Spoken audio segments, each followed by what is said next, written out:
Hello everyone, আসসালামু আলাইকুম। Welcome to my another blog. আজকে আমি দেখাবো একটা ডিম দিয়ে মজাদার পাকোড়া রেসিপি।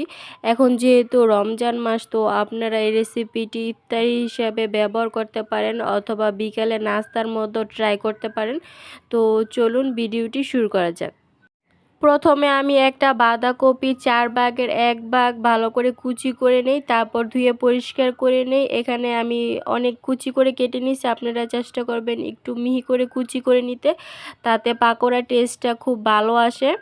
আর তারপর এটা আমি এখন একটু কষলিয়ে নেব লবণ দিয়ে, তার জন্য আমি এখানে অল্প একটু লবণ দিয়ে দিতেছি। আর এখন লবণ দিয়ে দেওয়ার পর আমি এটাকে ভালোভাবে কষলিয়ে পানিটা বের করে নেব, যাতে পাকোড়াটা সফট আর নরম হয় আর এটার ভিতরের পানিটাও বের হয়ে যায়। তার জন্য এটা এখন আমি ভালোভাবে কষলিয়ে নিতেছি।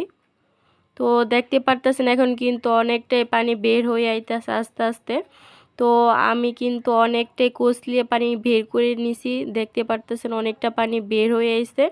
তো আমি এটা এখন আরেকটু কষলিয়ে পানি ঝরিয়ে নেব একটা খাসির মধ্যে রেখে। তো আমি এখন পানি ঝরাই নিয়েছি, তারপর এখন আমি মশলা এখানে অ্যাড করব।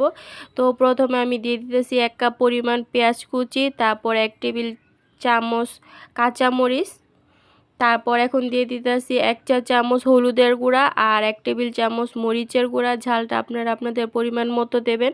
তারপর এখন দিতেছি 1 টেবিল কর্নফ্লাওয়ার, আর তারপর দিতেছি 2 টেবিল চামচ হয়েছে বেসন।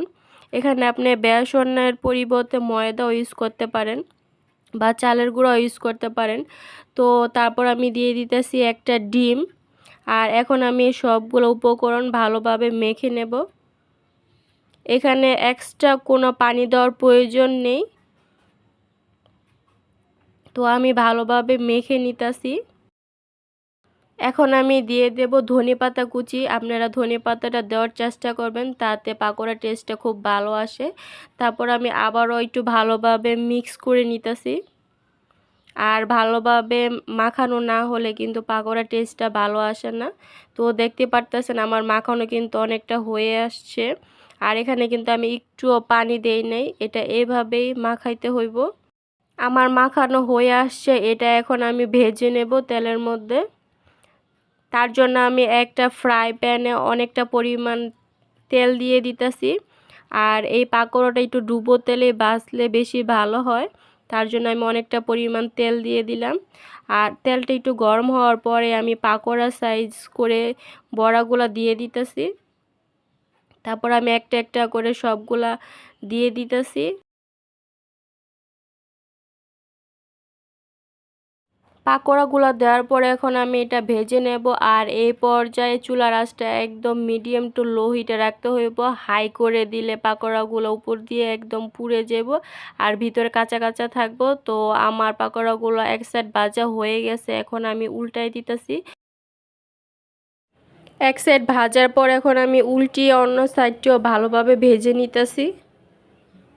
তো আমার পাকোড়াটা অনেকটা ভাজা হয়ে আসছে, এখন আমি এটা নামিয়ে নেব। তো আমার পাকোড়া হয়ে গেছে, এখন আমি একটা একটা করে তেল ঝরিয়ে নামিয়ে নিতেছি। তো হয়ে গেল মজাদার পাকোড়া রেসিপিটি। আশা করি রেসিপিটি আপনাদের অনেক ভালো লাগবে। আর ভালো লাগলে একটি লাইক দিয়ে চ্যানেলটি সাবস্ক্রাইব করে দিবেন। Thanks for watching. আল্লাহ হাফেজ।